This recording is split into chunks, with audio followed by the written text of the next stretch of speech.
నమస్తే. నేను Prashant. Welcome to Andhraprabha channel. ఈరోజు మనతో పాటు ట్రెడిషనల్ హీలర్ ఆంజనేయ రాజు గారైతే ఉన్నారు. నమస్తే అండి. నమస్కారం అండి. ఆయుర్వేదిక్ మెడిసిన్‌ని మీరెలా తయారు చేస్తారు? అంటే మాకేంటంటే డౌటు ప్రతీదీ ఇప్పుడు కెమికల్ లేకపోతే అసలు పండట్లేదు. హ్మ్. సో, అలాంటిది మీరు ఫ్రూట్స్ గానివ్వండి, ఇప్పుడు హ్మ్. ఆ చెక్క గానివ్వండి, ఇంకా హ్మ్. ఏదైతే ఆయుర్వేదిక్‌కి సంబంధించింది ఏదైతే ఉంటుందో అదంతా మరి మీరు వితౌట్ కెమికలే వాడుతూ ఉంటారా? తయారు అందుకనే చేస్తూ ఇక్కడ ఉంటారా? ఆయుర్వేద శాస్త్రంలో ఏం చెప్తారంటేనండి, పాడుబడిన భూమి గాని, హ్మ్. చౌడు భూమి గాని, దారి పక్కనున్న మూలిక గాని, హ్మ్. లేకపోతే కాలిపోయిన ఏరియాలో భూములు గాని, హ్మ్. మూలికలు గాని మే, జూన్‌లో అంటే అత్యధికంగా వేడున్న టైంలో గాని మూలికలు కలెక్ట్ చేయొద్దు అని చెప్తారండి. హ్మ్. అలాగే ఎప్పుడు మూలిక తీసినా ఆదివారమే తీయాలనే నియమం ఉంది. హ్మ్. ఆ ఆదివారం తీయటం కూడా ఎలా తీయాలి అంటే, శనివారం నాడు ఎళ్లి మూలికను చూసుకొని, హ్మ్. ఆ మూలికకి కాసిన నీళ్లు పోసి, దానికి దండం పెట్టుకొని, నీలోని ప్రాణం ఉంది, నాలోని ప్రాణం ఉంది. నీ నిన్ను చంపేసి మా ప్రాణాన్ని కాపాడుకోవటానికి వాడుకుంటున్నాం కాబట్టి, హ్మ్. దయచేసి మా మీద కోపం తెచ్చుకోకుండా, మా ప్రాణం యొక్క సుఖం కోసం, మా జబ్బు కోసం నిన్ను తీసుకుంటున్నాం కాబట్టి, ఆ జబ్బు తగ్గించు అని దండం పెట్టుకొని మూలిక తీస్తారండి. ఇది సిస్టమ్. అలాగే పుష్యమే ఆదివారం అని వస్తుంది. ఈ సంవత్సరం 3 వచ్చినాయి లక్కీగా. సాధారణంగా ప్రతి సంవత్సరం 1 గాని, 2 గాని వస్తాయి. మొన్న 1 తారీఖు వచ్చింది. నెక్స్ట్ 1 తారీఖు ఉంది ఎల్లుండ. హ్మ్. అక్టోబర్, నవంబర్‌లో ఒకటుంది. ఆ హ్మ్. టైంలో మూలిక తీస్తే ఒక అమృతంలాగా పనిచేస్తుందండి. హ్మ్. ఇలాగా ఆ మూలికలో శక్తి అన్నాళ్ళు ఉంటుంది. హ్మ్. ఇక్కడ మెయిన్ ఏంటంటే పౌడర్ చేసిన తర్వాత ఏ మూలిక కూడా 6 నెలలు దాటి అందులో శక్తి ఉండదు. ఓకే. అలాగే కొన్ని రా హెర్బ్స్ ఉంచుకుంటే గనక 9 నెలల నుంచి 11 నెలలు, 12 నెలలు ఉంటాయండి. సరే కానీ అక్కడక్కడ ఇచ్చేదాని దగ్గర దానికొక ఎక్స్‌పైరీ డేట్ గూడా ఉండదు గదా! జస్ట్ మీరు ఒక ఉండదు. కవర్‌లో పౌడర్ ఇస్తారు. అవును. దాన్ని చాలా మంది తెలియక 6 నెలలు గాదు, సంవత్సరం గూడా దాచుకుంటారు అవును. కొందరు. అవును. సో, అది దాన్నెలా గుర్తించాలి? వీళ్ళు ఇప్పుడు మీరిచ్చేంది గూడా అది 6 నెలలు పనిచేస్తుంది అని ఎలా గుర్తించాలి? ఇక్కడ ఔషధం తయారు చేసేటప్పుడు తేనె కలిపామనుకోండి, హ్మ్. అది ఎక్కువ రోజులు నిల్వ ఉంటుంది. ఓకే. బెల్లం కలిపామనుకోండి ఎక్కువ రోజులు నిల్వ ఉంటుంది. షుగర్ కలిపామనుకోండి ఎక్కువ రోజులు నిల్వ ఉంటుంది. ఉప్పు కలిపామనుకోండి నిల్వ ఉంటుంది. హ్మ్. కానీ ఆయుష్‌లో ఏంటంటే దేనికైనా సరే 36 మంత్స్ హ్మ్. ఎక్స్‌పైరీ డేట్ అని కంపల్సరీగా ఉంటేనే దానికి పర్మిషన్ ఇస్తారు. అవును. కానీ ఒక మూలికను పౌడర్ చేశాక 6 నెలలు దాటి ఉండదు. హ్మ్. ఇదే విషయాన్ని నేను ఒక ఇంటర్నేషనల్ సెమినార్‌లో ఢిల్లీలో మాట్లాడతా చెప్పాను. నిజంగా ఆయుర్వేదం అనేది పనిచేయాలి అంటే ఆ ట్రైబల్ గాని, ఆ రైతు గాని ఏ రోజున భూమిలోంచి తీశాడు. హ్మ్. అది హోల్‌సేలర్‌కి ఎప్పుడెళ్ళింది. హ్మ్. హోల్‌సేలర్ నుంచి రిటైలర్‌కి ఎప్పుడెళ్ళింది. అక్కడి హ్మ్. నుంచి ఇండస్ట్రీ వాడికి ఎప్పుడెళ్ళింది. ఈ డేట్స్ అన్నీ ఉండాలి. ఉండి అది ఏ రోజు కలెక్ట్ చేశాడనేది కూడా చాలా ఇంపార్టెంట్. ఈ రకంగా చేస్తే గనక ఆయుర్వేదం అమృతంలా పనిచేస్తుంది. ఇప్పుడు మేమున్నాం అనుకోండి, నేను రోజుకి 5గురినే చూస్తా. హ్మ్. 9-10 అంతే. ఎందుకంటే ఒక్కొక్కళ్ళని ఒక గంట చూస్తాం. అవును. వాళ్ళ నేచరు, ఆటిలు మాట్లాడే పద్ధతి, అలాగే ఈ మాట్లాడుకోవడంలో ఏమవుతుందంటే ఆళ్ళు మర్చిపోయిన ఎన్నో పాయింట్లు చెప్తూ ఉంటారు మాకు. హ్మ్. అది మాకు చాలా ఇంపార్టెంట్ అనమాట. ఓకే. ఎప్పుడో చిన్నప్పుడు నాకిది జరిగిందండి, లేతే ఇలా జరిగిందండి. అక్కడికెళ్తాం మేము.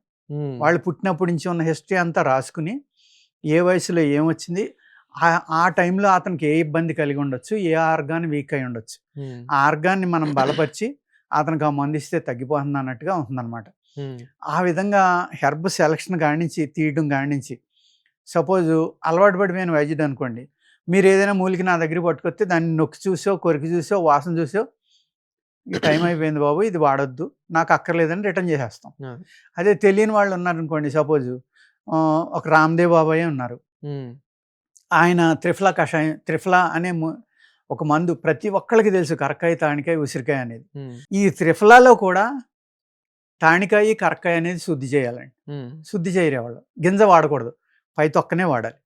కానీ ఫ్యాక్టరీల్లో ఏమవుతుందంటే డిమాండ్ పెరిగిపోయి వేల కోట్లు అమ్మడం వల్ల అన్నీ పట్టుకెళ్ళి ఆ పాళ్ళు ప్రకారం ఫ్యాక్టరీలో పోతే అయి పౌడర్ అయిపోయి మనకి ప్యాకెట్ బయటకొస్తుంది. హ్మ్. కానీ గింజ లక్షణం డిఫరెంటు, తొక్క లక్షణం డిఫరెంటు. ఆ గింజ లోపల విత్తనం గుణం సెపరేట్. 3 గుణాలున్నాయి. ఒకే గుణం కింద వాడతా ఉంటే ఎలా పనిచేస్తుందండి మందు? ఆ! అలాగే కరక్కాయ, తానికాయలు ఒక గమ్ముంటుంది. ఆ గమ్ము బ్రేక్ అవ్వాలంటే దాన్ని కాల్చాలి ఒకసారి. వేడి చేయాలి. హ్మ్. అలా కాకుండా మనం డైరెక్ట్‌గా వాడేస్తున్నాం. దాన్ని ఏమన్నా పేగులకు పట్టుకుని దానివల్ల కిడ్నీలు పాడవడం, పేగులు పాడవడం ఇలాంటివి జరుగుతాయి. తెలీదు కదా జనానికి. ఆ! మనం త్రిఫలా తాగండి మంచిదంటాం. త్రిఫలా తినండి మంచిదంటాం. వాడేస్తారు. అలా కాకుండా ప్రతి మూలికని శుద్ధి చేయడం అనేది ఉంటుందండి ఆయుర్వేదంలో. అలా చేయడం వల్లే మేము అంత చాదస్తంగా అంటే ఎగ్జాక్ట్‌గా శాస్త్రాల్లో ఇది నా గొప్పతనం కాదు. నేను చెప్పేది కాదు.